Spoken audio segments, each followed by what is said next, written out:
అర్పించి తన కృపతో మనల్ని రక్షించి మన ద్వారా మన రక్త సంబంధికులు బంధుమిత్రులు ఇంకా అనేకులు రక్షణ పొందాలని ఆశించి తన ప్రేమని వెల్లడి చేస్తూ మన ఆయుష్ని పొడిగిస్తున్నారు కనుక ఏ భేదమును లేకుండా ప్రతి ఒక్కరూ దేవుని సన్నిధికి వచ్చి ఆత్మరక్షణ పొందాలని కొనసాగించుకుంటూ ఇతరులకు కూడా మాదిరిగా ఉండాలని ప్రేమతో ఆహ్వానిస్తున్నాం. ప్రార్థన చేసుకుందాం. మహాపరిశుద్ధుడు మా ప్రియ పరలోకపు తండ్రి, నీ పరిశుద్ధమైన పాదములకు ఈ ఉదయకాల సమయమున స్తుతి స్తోత్రాలు చెల్లిస్తున్నాం. మమ్మల్ని గడిచిన దినాలంతా కాపాడి మరొక పునరుద్ధాన దినాన్ని ఇచ్చి నీ సన్నిధిలో మమ్మల్ని చేర్చి మేము నీవు ఆత్మ కనుక ఆత్మతో సత్యముతో ఆరాధిస్తూ యథార్థంగా ప్రవర్తిస్తూ మా రక్షణని కాపాడుకుంటూ లోకములో ఉన్న భ్రష్టత్వాన్ని తప్పించుకుంటూ అమూల్యములను అత్యధికములైన ఈ వాగ్దానాల్ని స్వతంత్రించుకుంటూ రహస్యంగా చూస్తున్న నీకు మహిమ కలగటానికి మాకు కావలసిన మా తోబుట్టులందరూ రక్షణ పొందటానికి శక్తి మాకు దయచేయమని ప్రార్థిస్తున్నాయి. నీ రాకడ అతి సమీపముగా ఉంటున్న దినాల్లో నిన్ను స్వంత రక్షకునిగా అంగీకరించిన మేము దుష్టుల ఆలోచన చొప్పున నడవక, పాపుల మార్గమున నిలవక, అపహాసకులు కూర్చుండు చోట కూర్చునక,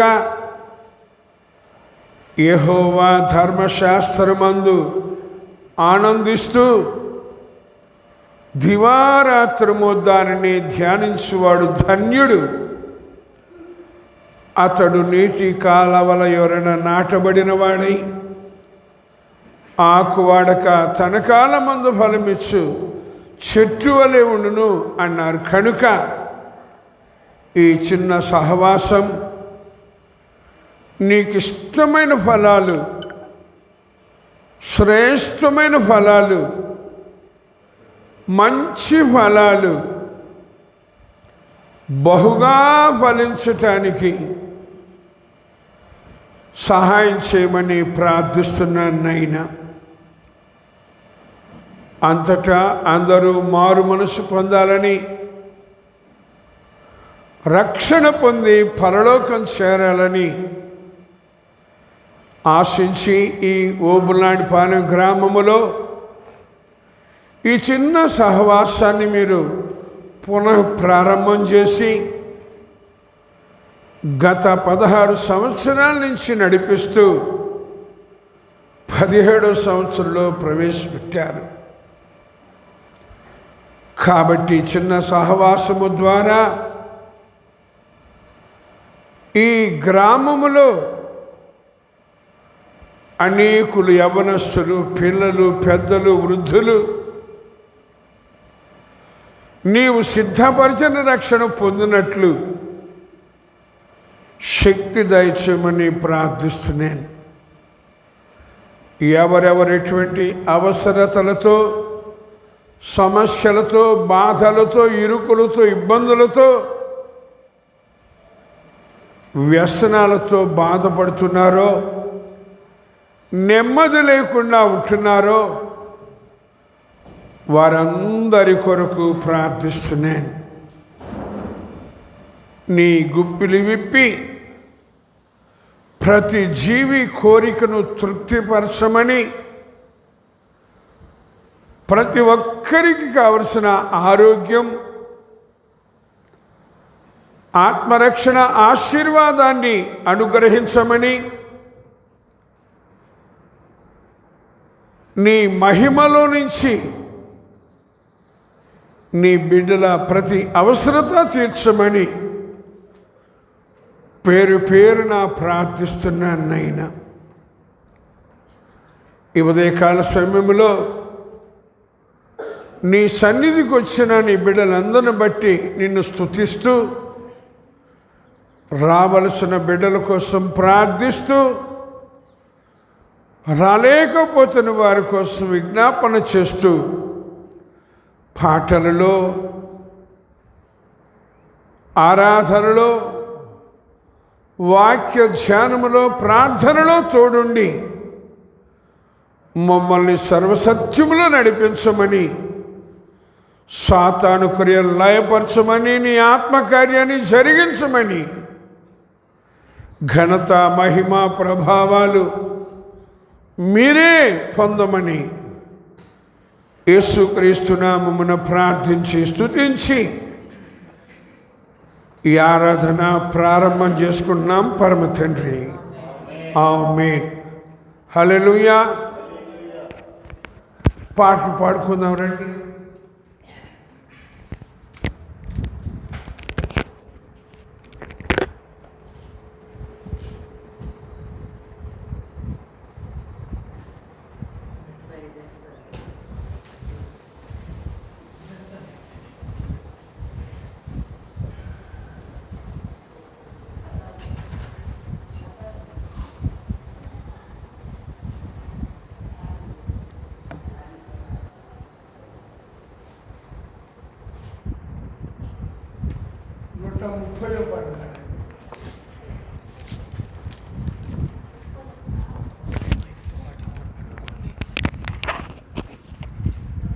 నూట 30వ పాట. రక్షణ నొందితివా, నిరీక్షణ పొందితివా, బ్రతుకిల మారినదా, నివారం తీరినదా,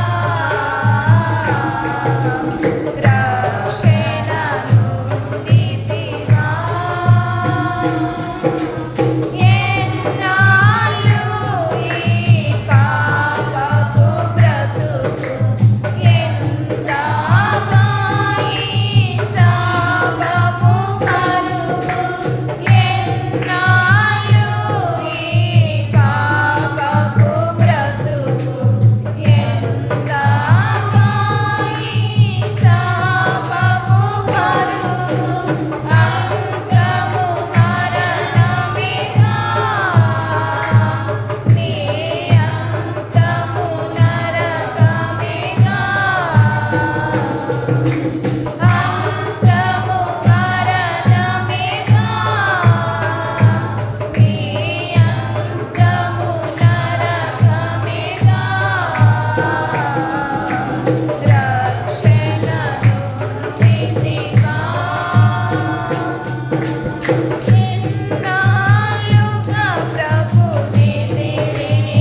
ఆరాధన స్టార్ట్ చేశాం.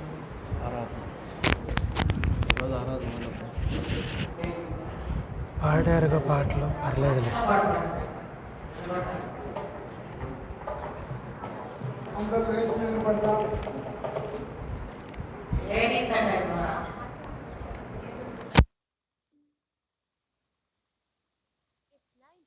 వచ్చేవారు చూసుకుంటారు. గొప్ప దేవుడు మనకున్నాడు, గొప్ప దేవుడు మనకున్నాడు, గొప్ప దేవుడు మనకున్నాడు, గొప్ప దేవుడు మనకున్నాడు, గొప్ప వాక్యం మనకున్నది, గొప్ప వాక్యం మనకున్నది, గొప్ప వాక్యం మనకున్నది.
Thank you, Father.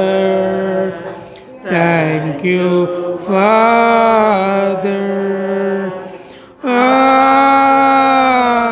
Hallelujah.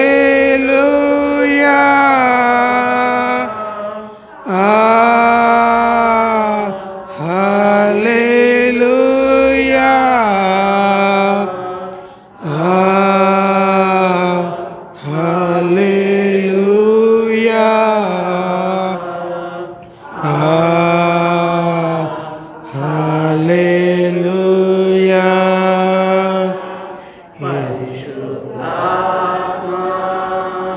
మీకే స్తోత్రం పరిశుద్ధాత్మా,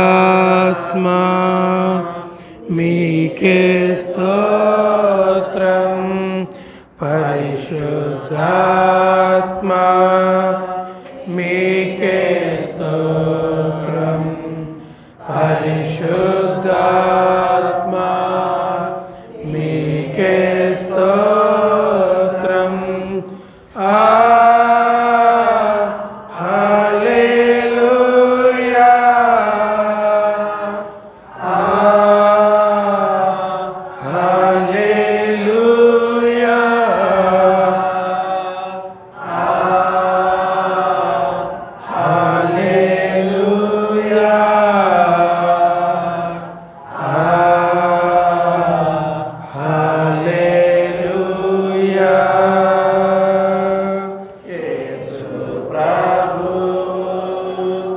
మారని దేవుడు యేసు ప్రభువు, మారని దేవుడు యేసు ప్రభువు, మారని దేవుడు యేసు ప్రభువు, మారని దేవుడు.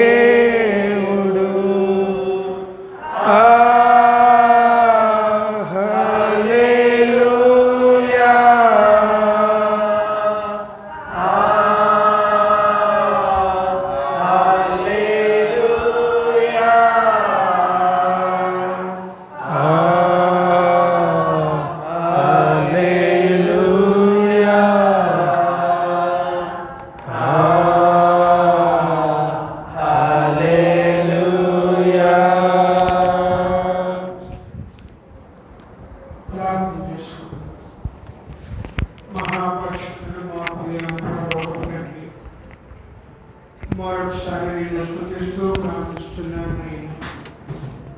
గడిచిన దినాలంతా మమ్మల్ని కాచి కాపాడి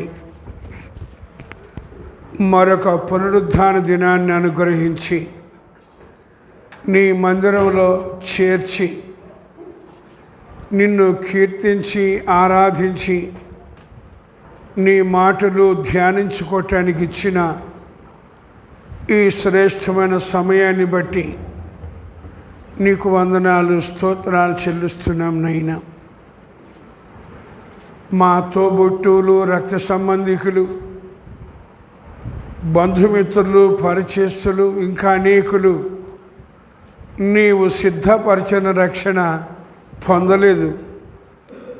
కాబట్టి నిన్ను అంగీకరించిన మేము ఎలా ఉండాలి అనే సంగతులు తెలుసుకొని మాకు కలిగిన వాళ్ళందరూ కూడా నీవు సిద్ధపరిచిన రక్షణ పొందుకోవటానికి కావలసిన మాటలు తెలియచేయమని, ఇంకా రావలసిన నీ బిడ్డల్ని త్వరపెట్టి నడిపించమని, నీకే మహిమ ఘనత ప్రభావములను ఆరోపించుకొనమని యేసుక్రీస్తు నామమున ప్రార్థించి స్తుతించి అడిగి వేడుకుంటున్నాం పరమ తండ్రి. ఆమేన్. ప్రభువు స్తోత్రం. మీ అందరికీ ప్రభు నామమున నా శుభాబంధం తెలియచేస్తున్నాను. దేవుని వాక్యం ధ్యానం చేసుకుందాం. సామెతల గ్రంథం 4వ అధ్యాయం 7వ వచనం చదువుకుందాం.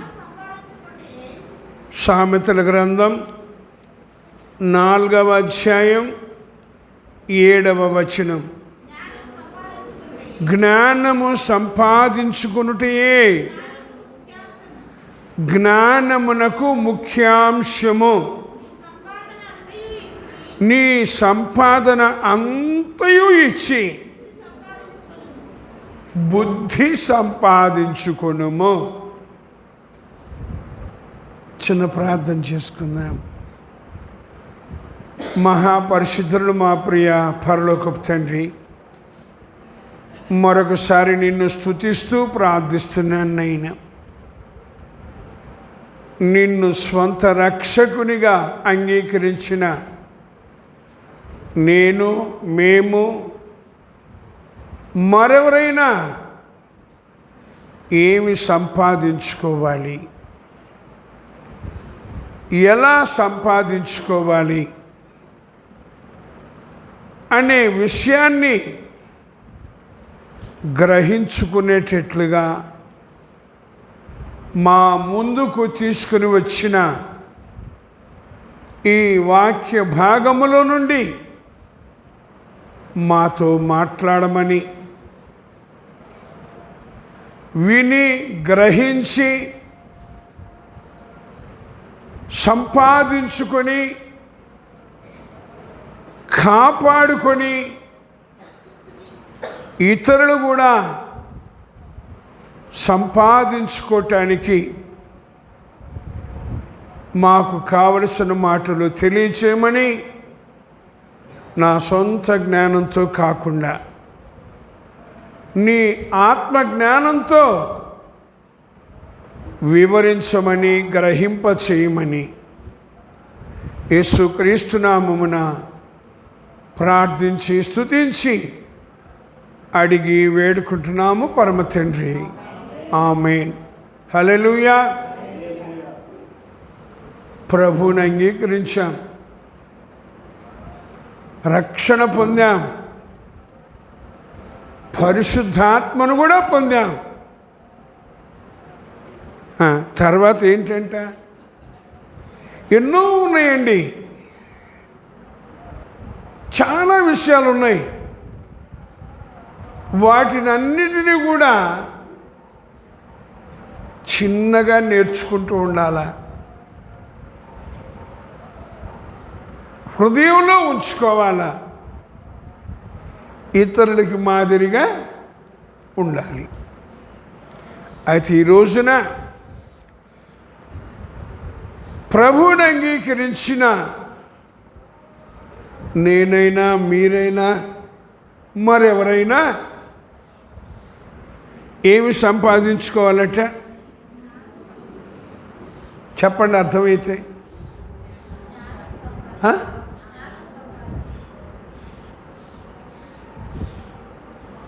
బుద్ధి సంపాదించుకో కాదా? జ్ఞానము సంపాదించుకొనుట జ్ఞానమునకు ముఖ్యాంశం. అయితే తర్వాత ఏమన్నాడు, నీ సంపాదన అంతా ఇచ్చి అమెరికాలో డాక్టర్ ఉద్యోగం సంపాదించుకో.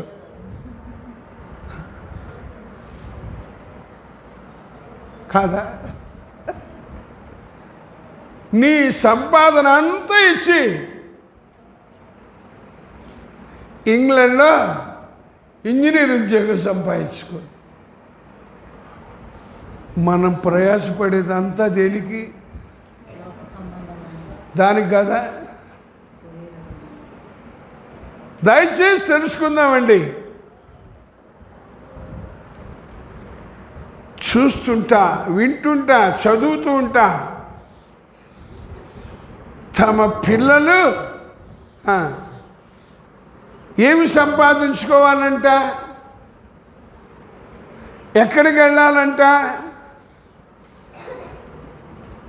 అర్థమైందా? ఇప్పుడు అంగీకరించిన మనం ఏమి సంపాదించుకోవాలి? ఉన్నాయి కొన్ని అంశాలు వాటితో పాటు ఇదొకటి. ప్రభు ఈ దినాన సంపాదించుకుంటున్నాం, అయితే కాపాడుకుంటున్నామా? ఎందుకంటే ఒకడు ఉన్నాడు దొంగోడు, ఎప్పుడు దొంగిలిద్దామా అని చూస్తూ ఉంటాడు. ఎప్పుడు దొంగిలిద్దామా అని చూస్తుంటాడు. అదే సమయంలో దేవుడు వాడు దొంగిలించకుండా ఉండటానికి మనకి నేర్పుతూ ఉంటాడు. గ్రహించాలి, తెలుసుకోవాలి, జాగ్రత్త పడాలి. ప్రభు ఈ దినాన నా సంపాదన అంతా ఇచ్చి బుద్ధిని సంపాదించుకోవాలి అని చెప్పావయ్యా, మరి ఏం చేస్తున్నా నేను? వాళ్ళతో వీళ్ళతో మనకొద్దు, వాక్యము మనమే, వాక్యము మనమే. సంపాదించుకున్నామా బుద్ధి? సంపాదించుకున్నామా? చూడండి, మరొక శ్రేష్టమైన మాట వ్రాయబడి ఉంటుంది దానియేలు గ్రంథంలో. దానియేలు గ్రంథంలో 6వ అధ్యాయములో 3వ వచనంలో ఏముందో చూడండి. ఈ దానియేలు అతి శ్రేష్టమైన బుద్ధి గలవాడై ప్రధానులలోనూ అధిపతులలోనూ ప్రఖ్యాతి నొంది ఉండెను. హల్లెలూయా. ఎలా ఉన్నాడంటే దానియేలు, దేవుడేమో బుద్ధి సంపాదించుకోండి అంటే ఈయనేమో అతి శ్రేష్టమైన బుద్ధి కలిగి ఉన్నాడంట. మరి మనం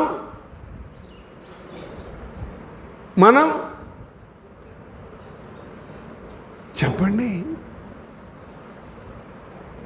జాగ్రత్త పడదామండి.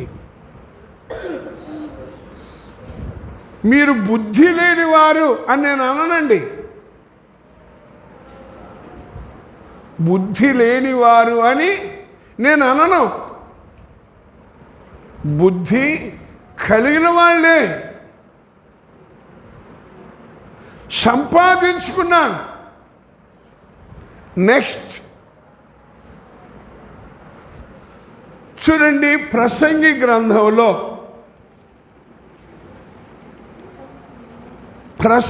గ్రంథంలో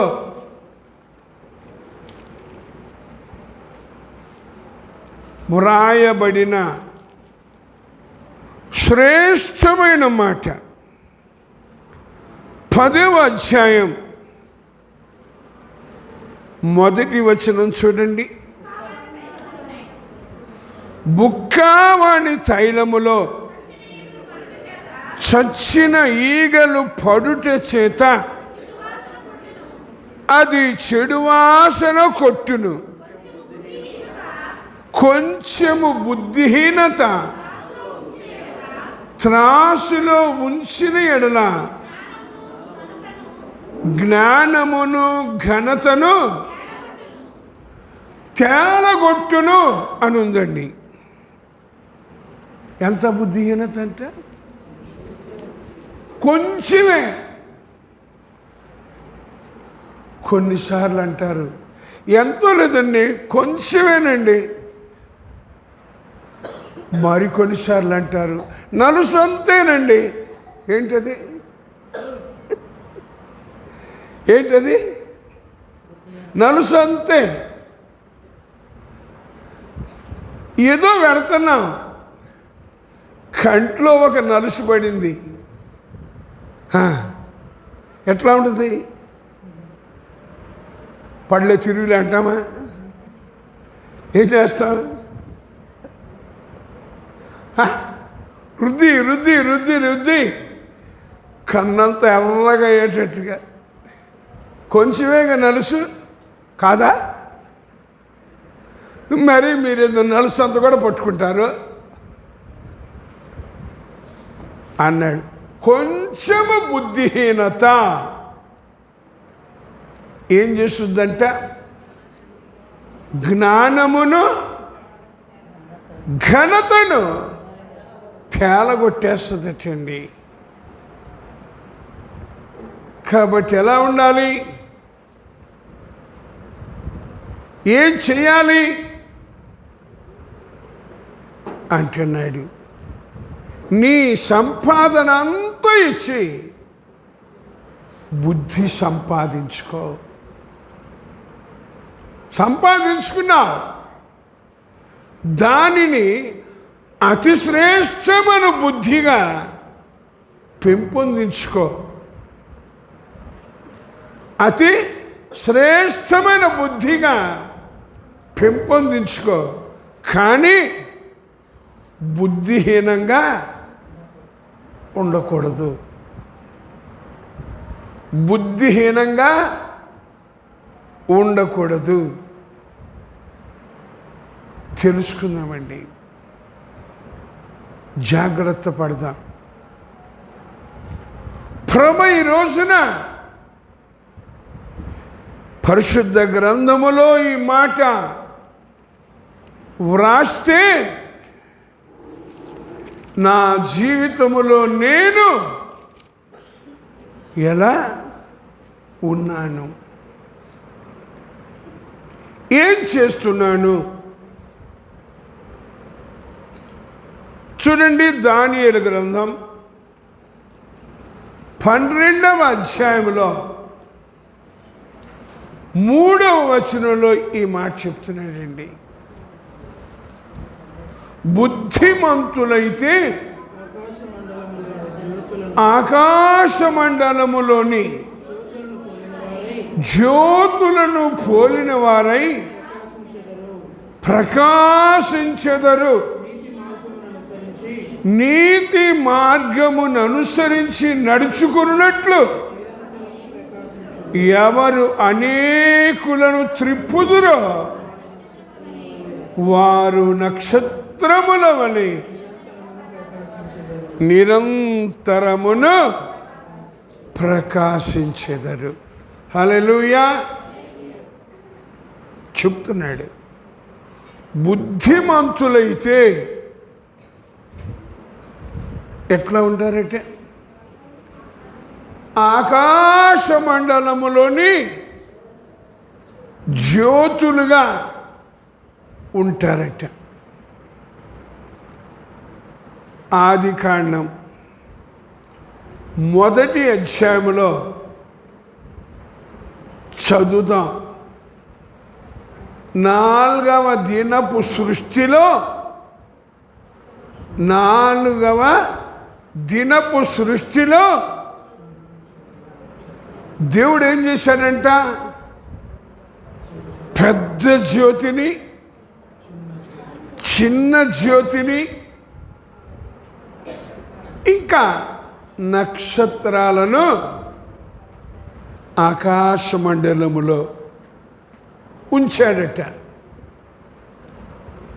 ఇప్పుడు బుద్ధిమంతులైతే ఎట్లా ఉంటారట? ఆకాశ మండలములోని జ్యోతుల వలె ఉంటారట. ఇప్పుడు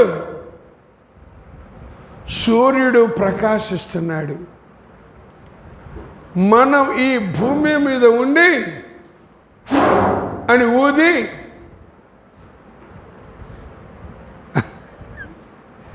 క్యాండిల్ ముట్టించామండి, లేదా దీపాన్ని ముట్టించామండి, ఆరిపోయాలి అంటే ఏం చేస్తాం?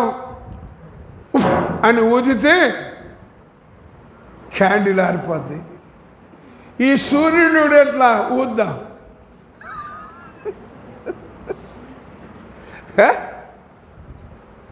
సూర్యుడిని ఆయన తిరిగి ఆరిపో.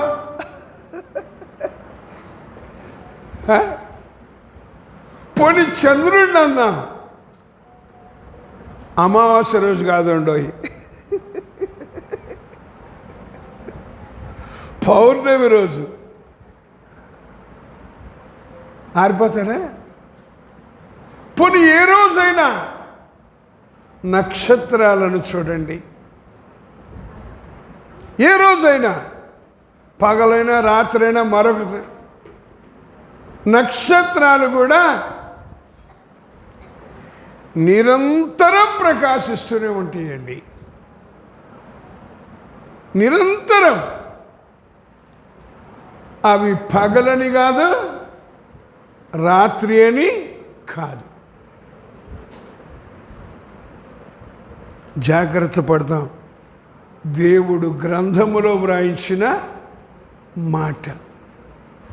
బుద్ధిమంతులైతే ఆకాశ మండలమందున్న జ్యోతులను పోలిన వారై ప్రకాశిస్తారు. నీతి మార్గమును అనుసరించి నడుచుకున్నట్లు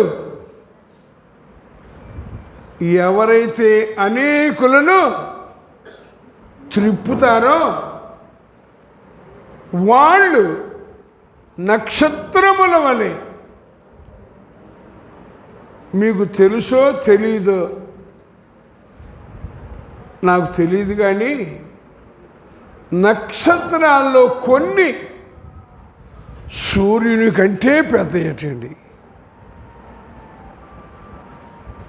సూర్యుని కంటే పెద్దవి. అట్లాంటి నక్షత్రాలుగా మనం నిరంతరం ప్రకాశించాలి అని. ఇప్పుడు నక్షత్రాలు ప్రకాశిస్తున్నాయా లేదా? మరి కనబడుతున్నాయా? కారణం ఏంటి? నక్షత్రాల కంటే సూర్యుడు కొంచెం తక్కువ ఎత్తులో ఉన్నాడు. కాబట్టి ఈ పగటి సమయంలో ఆ సూర్యకాంతి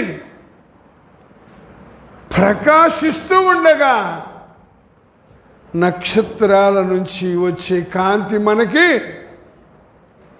కనపడదు. అలాగని నక్షత్రాలు లేవు అన్నాననుకోండి, ఉన్నారుగా ఖగోళ శాస్త్రజ్ఞులు. అరే నీకు అసలు బుద్ధి ఉందా, జ్ఞానం ఉందా?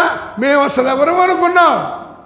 ఖగోళ శాస్త్రజ్ఞులు, భూగోళ శాస్త్రజ్ఞులు కాదు. ఖగోళ శాస్త్రజ్ఞులు వేరు, భూగోళ శాస్త్రజ్ఞులు కూడా ఉన్నారు. భూగోళ శాస్త్రజ్ఞులు ఏం చేస్తారు? భూమి లోపల ఎక్కడ బొగ్గుందో, ఎక్కడ వెండి ఉందో, ఎక్కడ బంగారం ఉందో, ఎక్కడ గ్యాస్ ఉందో, ఎక్కడ పెట్రోల్ ఉందో, ఎక్కడ డీజిల్ ఉందో ఎప్పుడు పరిశోధనలు చేస్తారండి. కాబట్టి వీళ్ళని భూగోళ శాస్త్రజ్ఞులు అన్నారు. మరి ఖగోళ శాస్త్రజ్ఞులు ఏం చేస్తారు? ఆకాశ మండలములో ఉన్న మొన్న ఈ మధ్య రాశారు, ఒక ప్రకాశవంతమైన నక్షత్రం భూమి మీదకి వస్తుందంట. ఎట్లా తెలిసింది? మనకు కూడా తెలుస్తుంది. ఖగోళ శాస్త్రజ్ఞుడికే తెలుసుద్ది. హల్లెలూయా. ఒకసారి అంటే ఒక పండితులు గారు పాండిత్యం బాగా తెలిసిన వాళ్ళు ఒక కాలువని దాటుతున్నారట. ఒక చిన్న పడవలో కూర్చొని లేకపోతే దోణిలో కూర్చొని, ఆ దోణి నడిపేవాడు నడుపుతూ ఉన్నాడట. ఈ పండితుల వారు అన్నారట, అరే నీకు గణిత శాస్త్రం తెలుసా అన్నాడట. నాకు తెలియదయ్యా. పోనీ సాంఘిక శాస్త్రం తెలుసా? నాకు తెలియదయ్యా. పోనీ రసాయన శాస్త్రం తెలుసా? తెలీదయ్యా. పోనీ జంతు శాస్త్రం తెలుసా? ఉన్నాయి కదండి చాలా శాస్త్రాలు. ఇవన్నీ తెలుసా అంటే వాడు తెలియదయ్యా అంటున్నాడట. ఈలోపు నీటి ప్రవాహం ఉధృతమైపోయి ఈ చిన్న దోణిలోకి నీళ్ళు వస్తున్నాయట. అంతకంతకి పెరిగిపోతున్నాయట. అప్పుడు ఆ దోణి నడిపే వ్యక్తి, అయ్యగారు మీకు ఈత శాస్త్రం వచ్చా అన్నాడట. ఏ శాస్త్రం? నాకు రాదయ్యా అన్నాడట. నాకు ఆ శాస్త్రాలు రాకపోతే బతుకుతానయ్యా, మీకు ఇప్పుడు ఈత శాస్త్రం తెలియకపోతే చస్తారయ్యా అన్నాడటండి. ఇప్పుడు మనకి ఏ శాస్త్రం తెలుసు? ఏ శాస్త్రం తెలుసు? అదే గుర్తుపెట్టుకోండి. ఈ శాస్త్రాలన్నీ కాదు కానీ రక్షణ శాస్త్రం తెలుసా?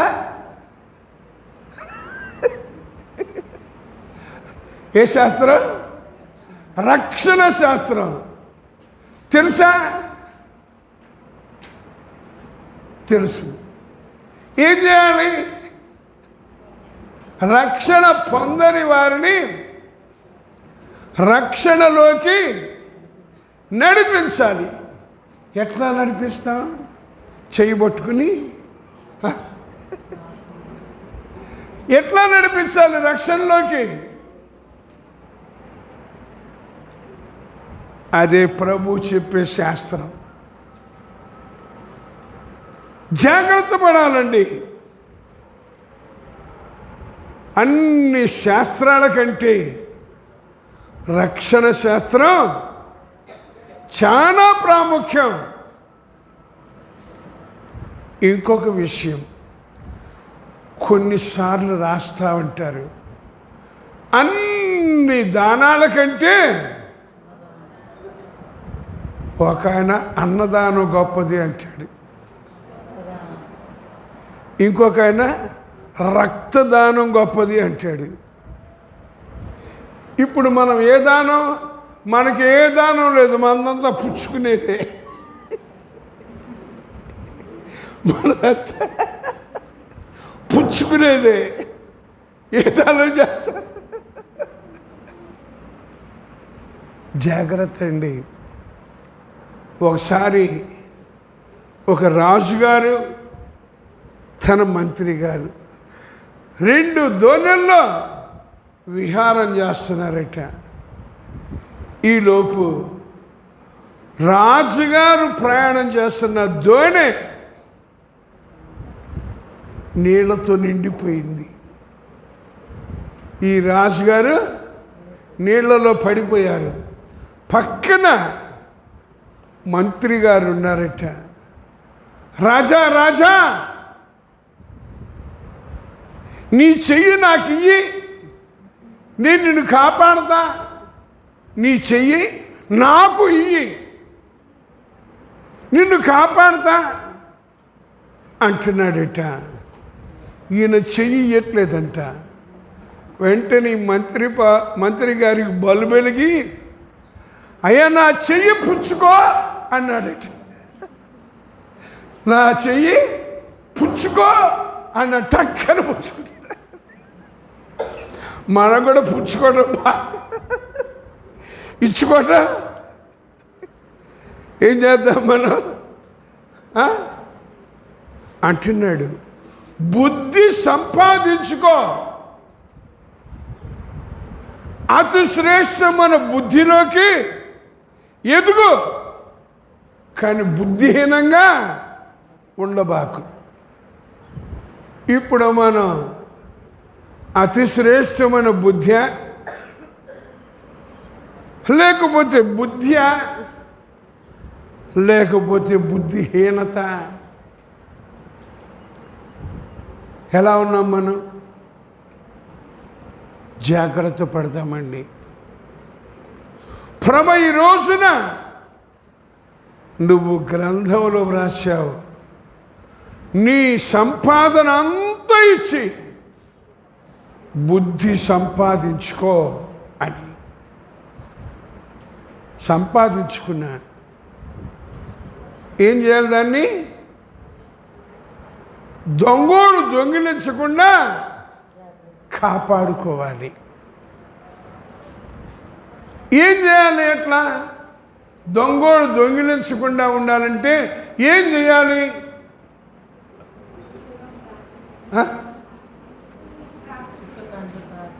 యేసు ప్రభు చెప్పాడు, మెలకువగా ఉండి ప్రార్థన చెయ్యండి అని. ఏం చేస్తున్నాం మనం? ఏం చేస్తున్నాం?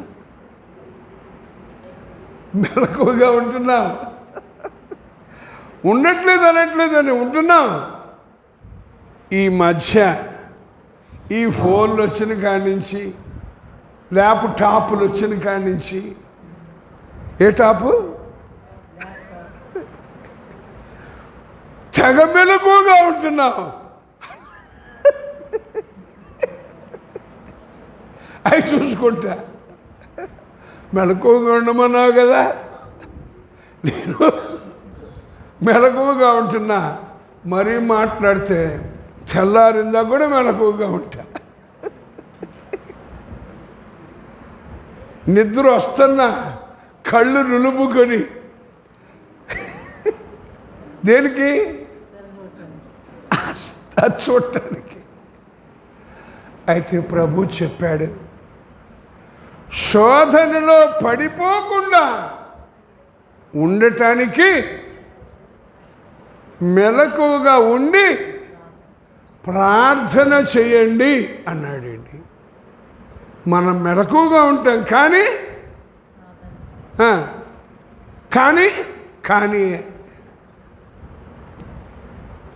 రైట్ ప్రార్థన చేస్తున్నాం. నిద్ర ఊరుకుంటుందా? ఎందుకంటే మేము చదువుకునేటప్పుడు మా మాస్టర్ కానీ, నిద్రా దేవత నిన్ను వరించేను నిర్భాగ్యదామో. ఏ దేవత? నిద్రా దేవత వరించిందంట. అంటే మనల్ని ప్రేమించిందంట నిద్రాదేవత. మనం ఏమైపోయామంట? చిన్నగా ఇట్టా అంటున్నాం, తర్వాత ఇట్టా అంటాం, ఆ తర్వాత ఇట్టా అంటాం. పక్కన భుజం మీద మొత్తం కదండి. అపోస్తల కార్యాల గ్రంథంలో 20వ అధ్యాయంలో పరిశుద్ధాత్మదేవుడు రాశాడండి. మరునాడు వెళ్ళనయ్యుండి పౌలు గారు ఆత్మ సంబంధమైన భారంతో ప్రసంగిస్తున్నాడట. రాత్రి సమయంలో దీపాలు కూడా వెలుగుతున్నాయట. ఆ సందర్భంలో ఒక యవనస్తుడు కిటికీలో కూర్చున్నాడంట. అప్పుడప్పుడు మనం కూడా కింద కూర్చోం, పోనీ కుర్చీలో కూడా కూర్చోం, కిటికీలో కూర్చుంటాం. ఇప్పుడు కిటికీలో నుంచి చల్లటి గాలి వస్తుంది. ఆ చల్లటి గాలికి వచ్చేసింది కునుకు. ఈ పౌలు గారు చెప్తున్నారా, మరి కుర్రాడా దిగురా, అక్కడ కూర్చోబాకురా అని. కుర్రాళ్ళు ఏమంటారు, మేము కుర్రాళ్ళం, నువ్వు ముసలోడివి, మాకున్న బలం. ఇప్పుడు కుర్రాళ్ళే, రేపు వాడు కూడా ముసలోళ్ళే, అది తెలీదు, తెలుసా? గమనించండి. ఇప్పుడు కుర్రాళ్ళు రాబోయే దినాల్లో ముసలోళ్ళు అవుతారు, కానీ వాళ్ళు మళ్ళా యవనస్తులుగా కాలేరు. ఈ విషయం అందరికీ గ్రహింపు ఉండదండి. ఇప్పుడు మంచి యవ్వన దశలో ఉన్నప్పుడు పిల్లల్ని ఎట్లా పడితే అట్లా మాట్లాడుతుంటారు. ఎందుకు? పిల్లలు కదా అని.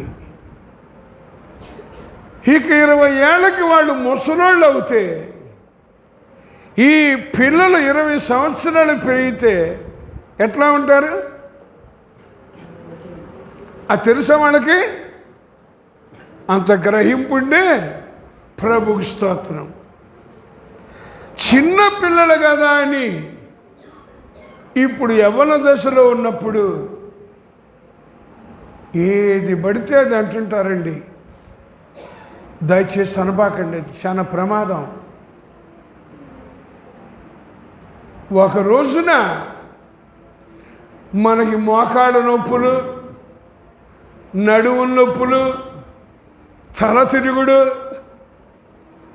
వచ్చినప్పుడు, అరే ఇట్లారా, ఇప్పుడు నేను నడుస్తుంటే వీళ్ళు వస్తారు భుజాలు పట్టుకుంటారు. కారణం, ఇప్పుడు నేను 70 ఏళ్ళ యవనస్తుడిని కదా.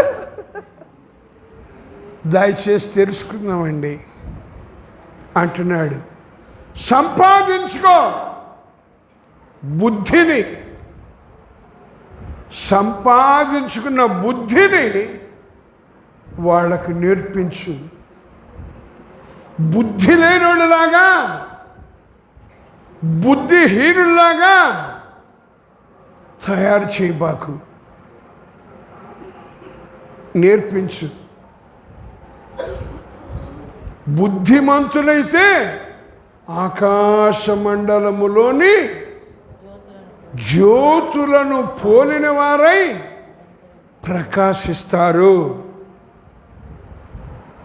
నీతి మార్గమును అనుసరించి నడుచుకున్నట్లు ఎవరు అనేకులను త్రిప్పుతారో వాళ్ళు నిరంతరం నక్షత్రముల వలె ప్రకాశిస్తారు. ఈ నక్షత్రాల గురించి అనేక మాటలు ఉన్నాయి, కానీ ఒక్క విషయం మనం తెలుసుకోవాలి. యేసు ప్రభు జన్మించినప్పుడు తూర్పు దేశపు జ్ఞానులు ఆకాశములో నక్షత్రాన్ని చూశారట. ఇప్పుడు ఆ నక్షత్రం ఏం చేసిందంట? భూమి మీద ఉన్న ఈ తూర్పు దేశపు జ్ఞానులకు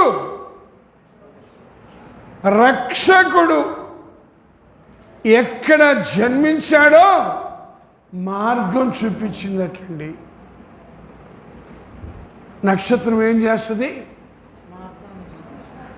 రక్షకుడి దగ్గరికి మార్గం చూపిస్తుంది. ఈ జ్ఞానులు యెరూషలేము వచ్చేంత వరకు నక్షత్రాన్ని చూశారు. యెరూషలేము వచ్చిన తర్వాత నక్షత్రాన్ని చూడాల. వీళ్ళ సొంత జ్ఞానాన్ని ఉపయోగించి యూదుల రాజుగా పుట్టేవాడు రాజు కుటుంబంలో పుడతాడు కదా అని చూడండి. మత్తయి సువార్త 2వ అధ్యాయం 1 నుండి. రాజైన హేరోదు దినముల యందు యూదయ దేశపు బెత్లెహేములో యేసు పుట్టిన పిమ్మట ఇదిగో తూర్పు దేశపు జ్ఞానులు యెరూషలేమునకు వచ్చి యూదుల రాజుగా పుట్టినవాడు ఎక్కడ ఉన్నాడు? తూర్పు దిక్కున మేము ఆయన నక్షత్రము చూచి ఆయనను పూజింపవచ్చితిమని చెప్పిరి. ఏం చూశారంట? నక్షత్రాన్ని చూశారంట. ఆ నక్షత్రం వాళ్ళని నడిపించింది. యెరూషలేము దగ్గరకు వచ్చిన తర్వాత ఇక వాళ్ళు నక్షత్రాన్ని చూడలా. మనం కూడా ఇంక నక్షత్రాన్ని చూడం. ఎవరిని చూస్తాం? వీళ్ళని వాళ్ళని చూస్తాం. అది తప్పో ఒప్పో మీరు ఆలోచన చేసుకోండి. అయితే జరిగిన సంగతి ఏంటి? యూదుల రాజుగా పుట్టినవాడు ఎక్కడున్నాడు అని మేము ఆయన నక్షత్రాన్ని చూశాము అని, ఆయనను పూజించడానికి వచ్చాము అని హేరోదు రాజుతో అన్నాడటండి. ఎవరితో? హేరోదు రాజుతో. ఆయన కూడా మంచి నటుడు. మనోళ్ళు కూడా బాగా నటిస్తుంటారు కదా.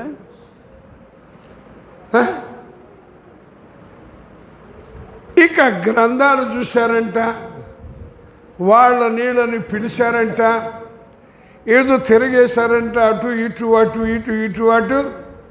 ఆ గ్రంథం ఈ గ్రంథం ఉన్నాయి కదా పాత నిబంధనలో. రకరకాల గ్రంథాలు ఉన్నాయండి. తిరిగేసి మొత్తానికి కనుక్కున్నారట, యూదయ బెత్లెహేములో పుడతాడు అని. ఇప్పుడు ఆ రాజు చెప్తున్నాడు, చూడండి దేవుని జ్ఞానం ఎలా ఉంటుందో. రాజు ఈ జ్ఞానులతో అంటున్నాడు, మీరు వెళ్ళి ఆయన్ను చూసి పూజించి మరలా నా దగ్గర రండి, నేను వెళ్ళి చూస్తా, పూజిస్తా అన్నాడు. ఎందుకు అలాగన్నాడు? అదే చెప్పాడు, నరుల హృదయంలో శాశ్వత కాల జ్ఞానాన్ని ఉంచాడు. అయితే ఇది దేవుడు చేసే పనులను పరిశీలనగా తెలుసుకునడానికి చాలదు. కాబట్టి రాజు మీరెళ్ళి చూసి పూజించి రండి, నాకు చెప్పండి, నేను వెళ్తా అన్నాడే కానీ నేను కూడా వస్తా అన్నాడా? అనలా. ఎందుకని? అదే దేవుని ప్రత్యేకత, అదే దేవునికున్న జ్ఞానం. సరే, బయలుదేరారు. యెరూషలేము నుంచి బయటికి వచ్చిన తర్వాత ఏం జరిగిందో తెలుసా? చూడండి, ఈ 2వ అధ్యాయం 9వ వచనంలో, వారు రాజు మాట విని బయలుదేరిపోచుండగా ఇదిగో తూర్పు దేశమున వారు చూచిన నక్షత్రము ఆ శిశువు ఉండిన చోటికి మీదుగా వచ్చి నిలుచు వరకు వారికి ముందుగా నడిచెను. హల్లెలూయా. అందుకోసమే చాలా చోట్ల పెడతారు. ఏంటి ఏంటి నక్షత్రాలు ఎంత పెద్దయో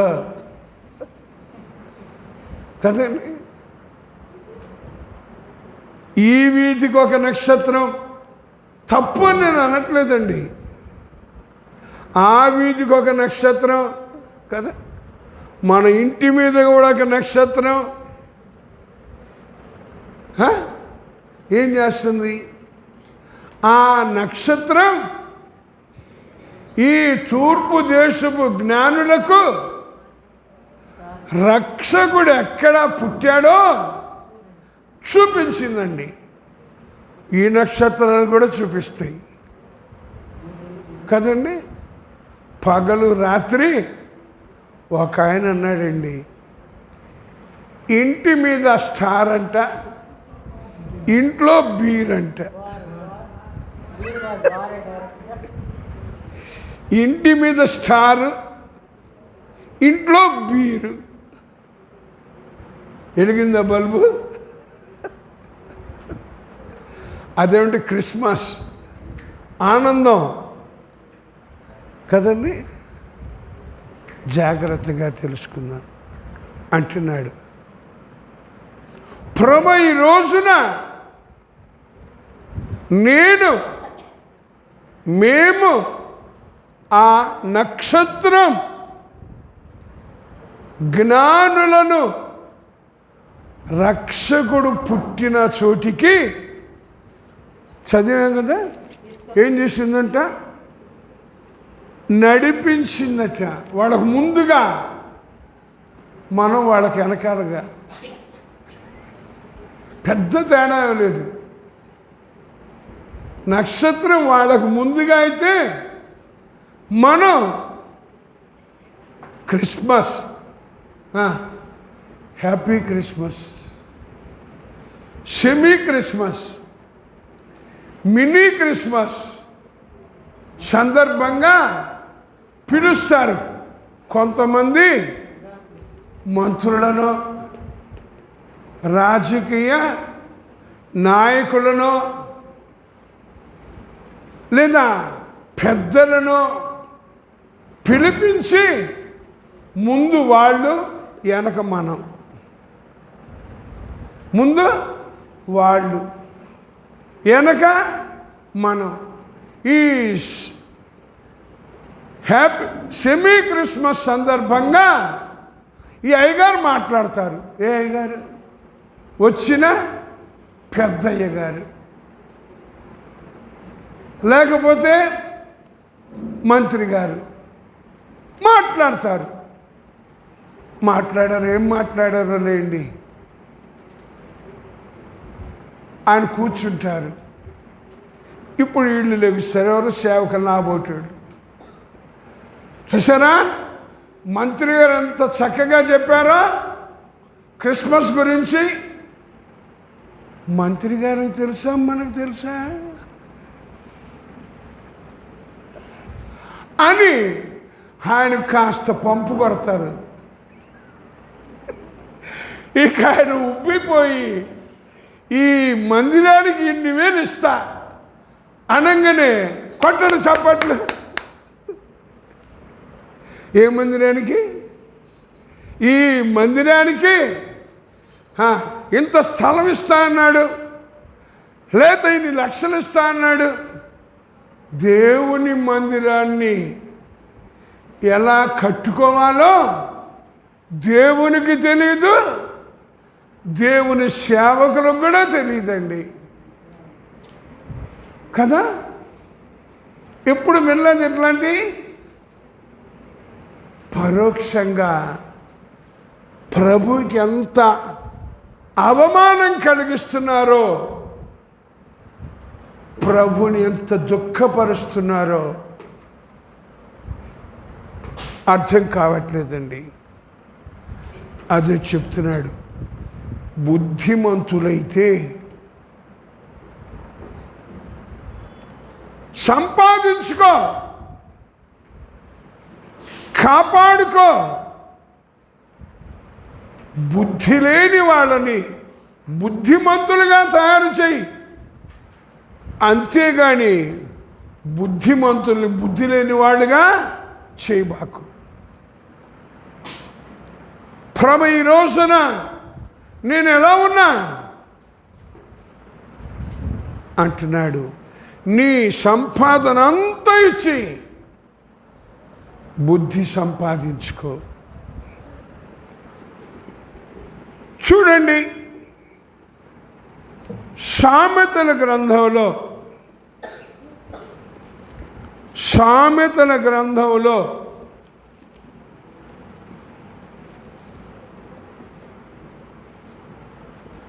మరొక మాట ఇలా వ్రాయబడుతుందండి. 15వ అధ్యాయం 24వ వచనములో, క్రిందనున్న పాతాళమును తప్పించుకొనవలెనని బుద్ధిమంతుడు పరమునకు పోవు జీవ మార్గమున నడుచుకొనును. ఏం చేస్తారంట బుద్ధిమంతుడు? క్రింద ఉన్న పాతాళాన్ని తప్పించుకోవాలని పరమునకు పోవు జీవ మార్గమును నడుచుకుంటాడంట.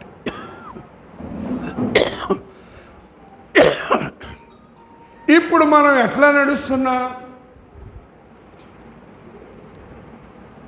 నా నడకింతే, నువ్వు ఎట్టైనా చెప్పు, నేను మాత్రం నా నడకని మార్చుకోను, నీ ఇష్టం. నేనేమన్నాండి, చెప్తా అంతవరకే. తూర్పు దేశపు జ్ఞానులు యెరూషలేము నుంచి వెలుపలికి వచ్చిన తర్వాత ఆ నక్షత్రము యేసు ప్రభు ఎక్కడ పుట్టాడో అక్కడికి నడిపించిందటండి. ఇప్పుడు వచ్చారు జ్ఞానులు యేసు ప్రభు దగ్గరికి. వచ్చిన తర్వాత ఏం చేశారంట? మీరు ఏం చదివారో లేదో తెలియదు, కానీ మీ ముందుకి ఆ మాట తీసుకురావడానికి ఆశపడుతున్నానండి. మత్తయి సువార్తలో 2వ అధ్యాయములో 10వ వచనం నుంచి, వారు ఆ నక్షత్రమును చూచి అత్యానంద భరితులై ఇంటిలోనికి వచ్చి తల్లి అయిన మరియను ఆ శిశువును చూచి సాగిలపడి ఆయనను పూజించి తమ పెట్టెలు విప్పి బంగారమును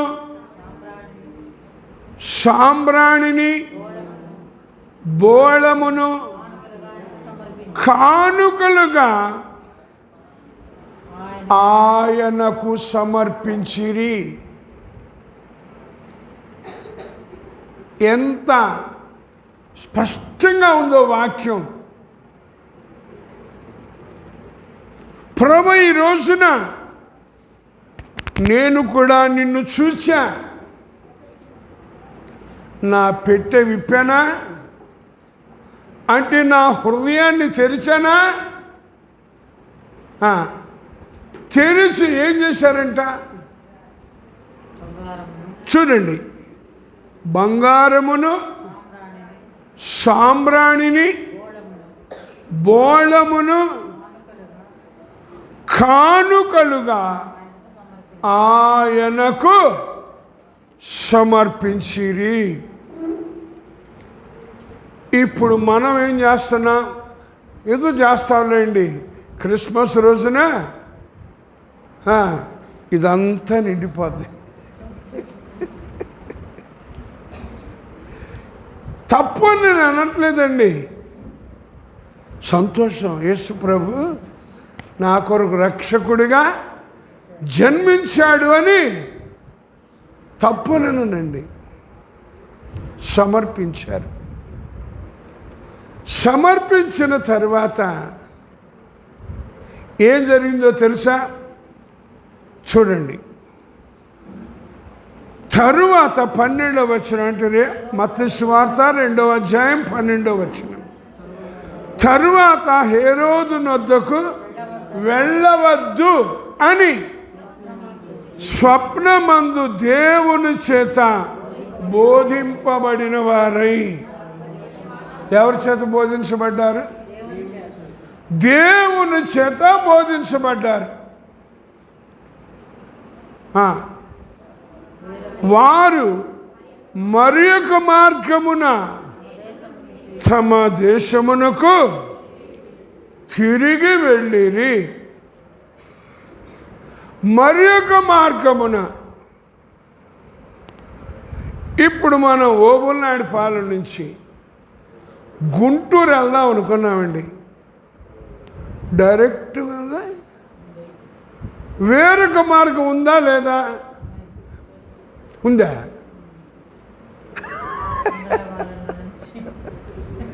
ఉందా లేదా? ఎట్లా ఉంది? అంకిరెడ్డి పాలెంలో నుంచి నల్లబాడు వెళ్ళి ఉంది. లేకపోతే ఇటు వెంగళాయపాలెంలో నుంచి మనం ఏ పాలెం పోదాం?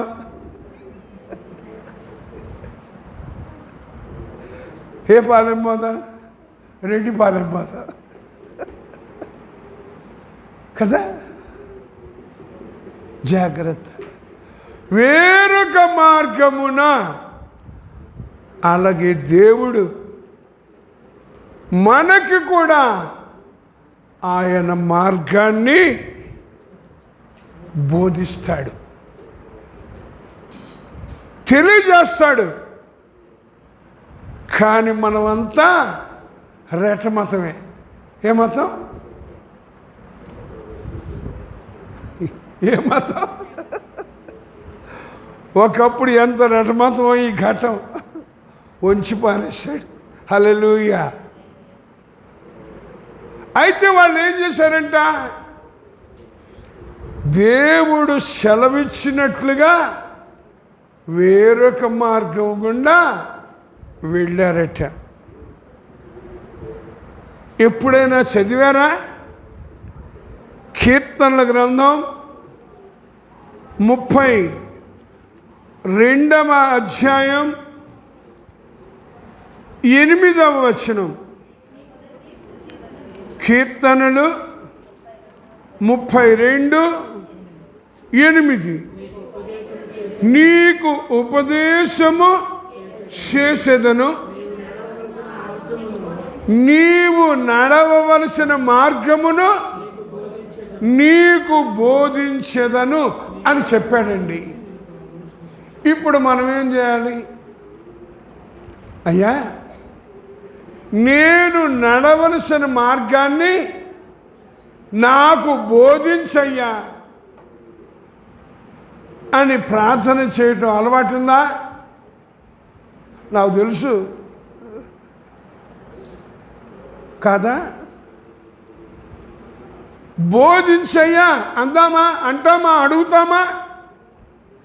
వాక్యంలో ఉన్నా కానీ మనలో అది ఉండదు. తర్వాత అన్నాడు, నీ మీద దృష్టి ఉంచి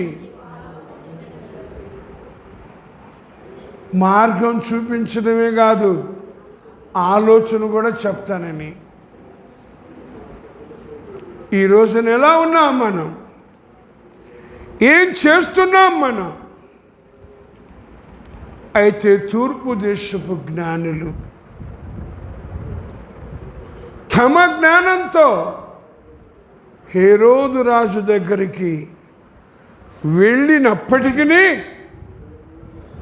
దేవుడు వాళ్ళ మీద దృష్టి ఉంచి ప్రభు దగ్గరికి నడిపించి కానుకలను అర్పింపజేసి నడవవలసిన వేరొక మార్గం వెళ్ళిపోయారంటండి. ఇప్పుడు ఈ హేరోదు ఏం చేశాడంట? అరే రే వీళ్ళు ఇలా చేశారేంటి? నా దగ్గరకు వచ్చి చెప్పమన్నాను కదా, నేను కూడా పూజిస్తానని చెప్పాను కదా,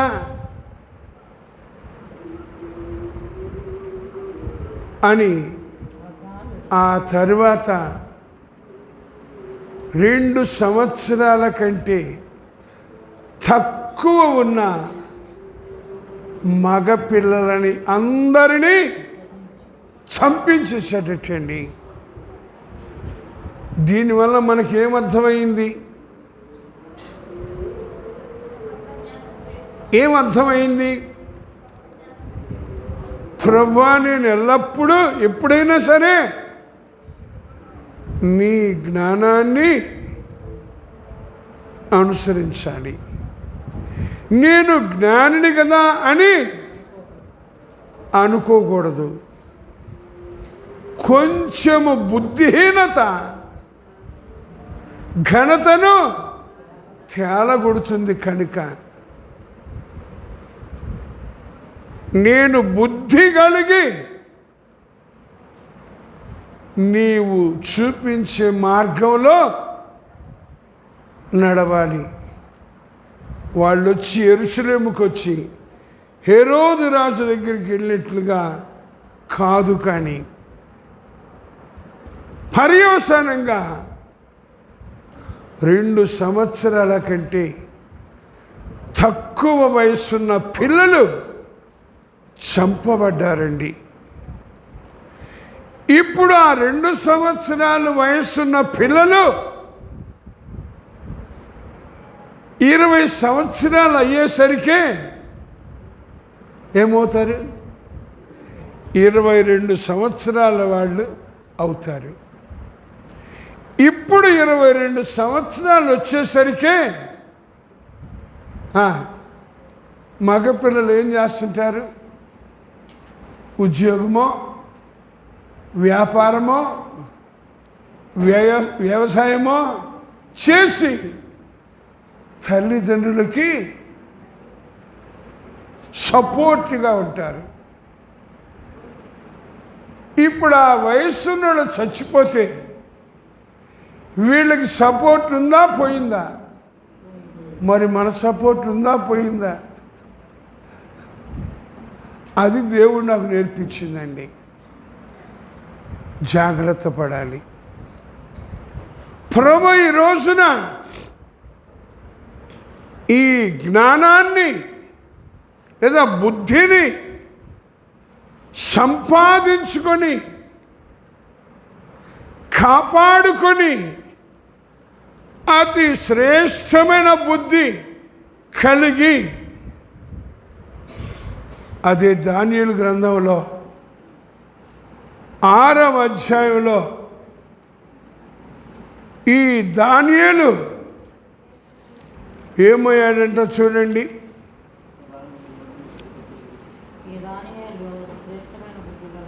అతి శ్రేష్టమైన బుద్ధి కలవాడై 3వ వచనంలో ప్రధానులలోను అధిపతులలోను ప్రఖ్యాతి నొంది ఉండెను కనుక రాజ్యమంతటి మీద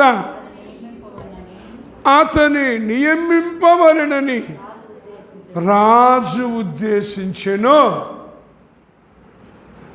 అతి శ్రేష్టమైన బుద్ధి కలిగిన దానియేలుని రాజు ఏమని ఉద్దేశించాడట?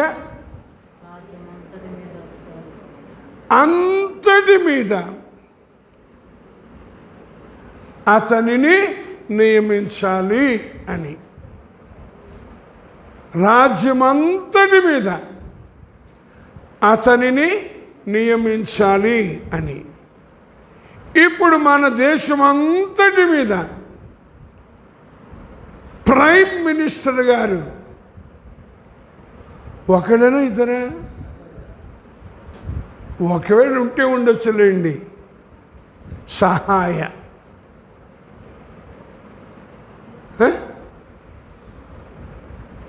ఇప్పుడు ఈ దేశంలో ఎన్ని రాష్ట్రాలు ఉన్నాయి? అన్ని రాష్ట్రానికి చీఫ్ మినిస్టర్లు ఉండొచ్చు, కానీ ప్రైమ్ మినిస్టర్ ఒక్కడే. అంటే అతి శ్రేష్టమైన బుద్ధి కలిగిన దానియేలుని రాజు ఏమనుకున్నాడంట? ప్రైమ్ మినిస్టర్ లాగా ఉంచాలనుకున్నాడటండి. అనుకుని ఏం చేశాడంటే చూడండి, ముగ్గురిని ఏర్పాటు చేశాడంట.